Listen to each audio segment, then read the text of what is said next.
I say, yo, what's going on, everybody? This your boy Jamal, aka Rise Yauchi, and here today, man, I want to take y'all on my adventure of PvP battles. So, the game is Neo Monster, of course, for everybody watching. Um, I've been playing this game going on 3 years, so I'm probably like an OG of the game. And in today's video, I basically want to break down like my PvP battles. My bad. So here's the team that I'll be using today. So this team is very strong in the mega as of today. The mega of the game as of right now, I want to say Poison and Assault front lines. So with this team really dominates a lot of games. The only type of teams I really have any issues with playing is sleep front lines, but sleep is so just underwhelming. It's really rare you play against a sleep front line, so this team really does really well. I'll say I probably held between an 85 to 90% like win-loss with this team. So, but in terms of breaking down the team, it's a pretty simple team. In my front line, I just have a bunch of sweepers. But the cool thing is, even though my front line is all sweepers, I also have two monsters that support. So I got the 5 Phoenix and I have Jag. And both of them can support and control the match. And then my main sweeper is actually Freeze. And then for my next 4 monsters, I got Lion. I mean, he's probably one of the best monsters in the game still. He just controls the battle so easily. Got another sweeper next to him. Then after that, just a little stun protector just in case Lion dies early. Then I got your boy BB. He's going to be my next sweeper. And then the most important part of the team, and the most important part of any team should be, is the mid game. The biggest tip I can give any of y'all who actually plays PvP and want to take it seriously is your mid game has to be the most important part of your team. Your mid game wins and loses games, because if your front line get dominated, you need a mid game strong enough to make you be able to make a comeback. If your front line dominates and then your opponent mid game makes a comeback, your mid game got to be able to take over the game. So with the mid game, I like to use monsters as more control monsters, not just sweepers or support monsters, mainly for control. And for this team, I'm using sleep as control. And that's really it for the video. If you have any kind of questions, if y'all want me to break down any more gameplays, let me know. If there's any kind of advice or tips you'd like to know, just write in the comment section. But here goes the gameplay.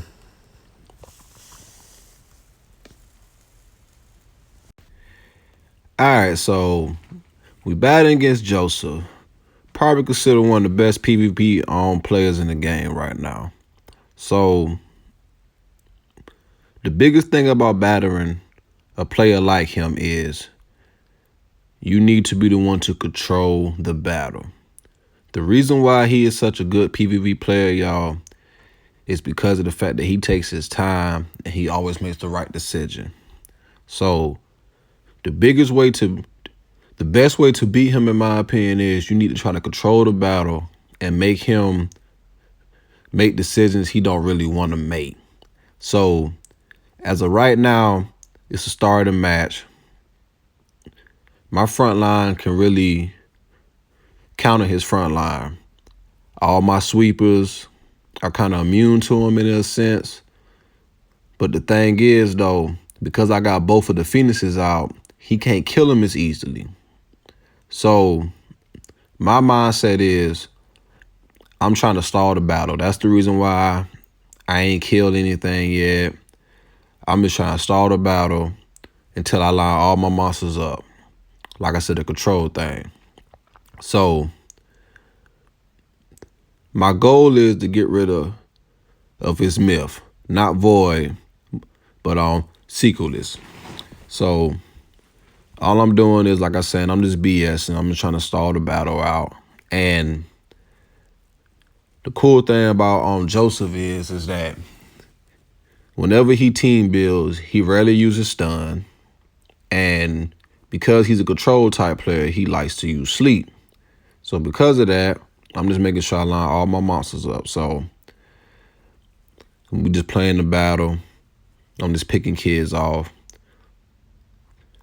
So now I got the time to get rid of suitcase like I want. The reason why that I picked Mortar Dragon and not that horse, for anybody that's wondering, is because the horse can't really do anything at this moment. And when it comes to Mortar Dragon still had his SS that he could use. And I don't want any more bronze shells in my team, so I decided to kill him first. Plus, I wanted to bring his sleep myth on the field so I can kill it, because that would be the game-changing monster on his team, because it has raw sleep. So that's the reason why that I just lined everything up so I can be able to kill that one monster. So like I said, because Joseph don't rarely use his stun, I'm not really afraid to like attack multiple monsters on his team because he rarely uses stun. So now I'm able to get rid of his monster. And I decided to leave horse alone just for the simple fact that he doesn't have a kill, so he's not a threat right now. So now my next target is going to be his void, because his void needs one more kill into his charge. So boom, that's the kill. So now my mindset is I got to get rid of void. But he also has line on the field, and I don't want him to steal one of my monsters. So I intentionally just kind of stall some more, just to get rid of the bronze shell. That way, if he wanted to sacrifice one of his monsters to steal my monster, he take a bronze shell. So now he realized he need to get rid of Dolph, but it's a little too late. So I'm gonna go ahead and kill Void now. Go ahead and get him out the picture. And now I need to get rid of Lion because I have sleep coming. And I decided to get rid of Force. And the reason why I picked Force over Crone is because, like I said earlier in the battle, Joseph like to control the game. And the fact that Force has very good defense and he has give turn, I was not going to let him stay on the field to give turn and get his sleep going. So as of right now, like I'm saying, my main goal now is Gold Tails. I know I got my boy coming in next, and he can kill Gold Tails, but I got to take a little bit of his damage off. And that's the reason why that I decided to add rocks instead of attacking with Dolph Freeze, so he can make sure, because my plan is I know he wants to kill my Jag so he can get to sleep. So I'm forcing him to use Leo blast attack so Leo can be out the game for a little bit. So that's the reason why I decided to use the Fire Phoenix SS instead of attacking earlier. And like I said, he did that. Now I can kill his tails off. And then after this right here, y'all, I mean, the match pretty much won. Because now I'm going to go ahead and kill, just start taking over his monsters. I mean, and that's really it, man. But a fun fact about battles between me and Joseph, even though I dominated this match, the one thing I hate about playing with him playing against him is, it's never close matches with him. It's either I dominate him or he dominates me. But I mean, it's all good and fun though. But as y'all can see, that's really the end of the match. The one thing I do respect about him though, he doesn't give up. He continues to play. He doesn't just run or quit, or he doesn't disconnect. So, you know what I'm saying? He has good sportsmanship. But that's my thought process when I'm playing matches, especially against him, since it's all about control. So I hope y'all enjoyed the video. As I said, it'll be more PvP videos coming soon. Just write in the comment section of what y'all want to see next. Love. Peace out.